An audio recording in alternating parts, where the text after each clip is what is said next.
লক্ষ্মীপুরে শীতার্তদের মাঝে মানবাধিকার কমিশনের কম্বল বিতরণ। বাংলাদেশ মানবাধিকার কমিশনের উদ্যোগে লক্ষ্মীপুরে শীতার্ত মানুষের মাঝে কম্বল বিতরণ করা হয়েছে।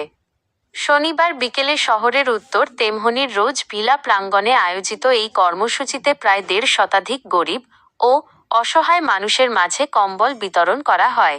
আজকে যে সমস্ত ডোনাররা বা দানশীল ব্যক্তিরা আজকে যারা এখানে আমাদের মানবিক কল্যাণ যারা এগিয়ে এসেছেন তাদের জন্য, তাদের পরিবারের জন্য আপনারা সবাই দোয়া করবেন যেন আগামী দিনে তারা আরো বেশি বেশি করে এই সহযোগিতার হাত বাড়িয়ে দিতে পারে।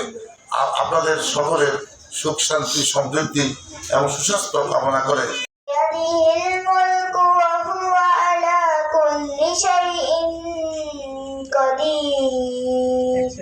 শীতের তীব্রতা বাড়ার সঙ্গে সঙ্গে নিম্নআয়ের মানুষের কষ্ট লাঘব করতেই এই মানবিক উদ্যোগ নিয়েছে বাংলাদেশ মানবাধিকার কমিশন। কর্মসূচিতে সভাপতিত্ব করেন সংগঠনের সভাপতি শামছুল করিম খোকন। তিনি বলেন, শীত মৌসুমে অসহায় মানুষের পাশে দাঁড়ানো আমাদের নৈতিক ও মানবিক দায়িত্ব। মানবাধিকার শুধু কথায় নয়, বাস্তব কাজের মাধ্যমেই প্রতিষ্ঠা করতে হবে। তিনি সমাজের বিত্তবান ও সচেতন মহলকে এ ধরনের মানবিক উদ্যোগে এগিয়ে আসার আহ্বান জানান। অনুষ্ঠানে আরও উপস্থিত ছিলেন বাংলাদেশ মানবাধিকার কমিশনের সহসভাপতি আনোয়ার হোসেন, সাধারণ সম্পাদক জাহাঙ্গীর হোসেন, আহসান উল্লাহ তুহিন, সাংগঠনিক সম্পাদক AKM মহিউদ্দিন খোকন, শরীফ উল্লাহ রানা, রাশেদুল ইসলাম, তাসলিমা আক্তার, শাহ সাফায়েত উল্লাহ কাদরি ও জসিম উদ্দিন সহ সংগঠনের অন্যান্য নেতৃবৃন্দ।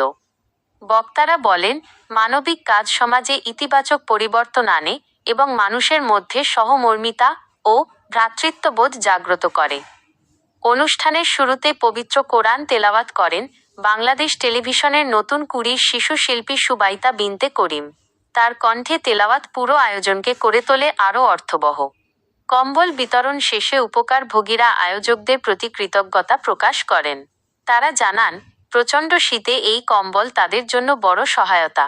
ভবিষ্যতেও বাংলাদেশ মানবাধিকার কমিশনের এমন মানবিক কার্যক্রম অব্যাহত থাকবে বলে আশাবাদ ব্যক্ত করেন আয়োজকরা। প্রতিবেদক আবির আকাশ, লক্ষ্মীপুর।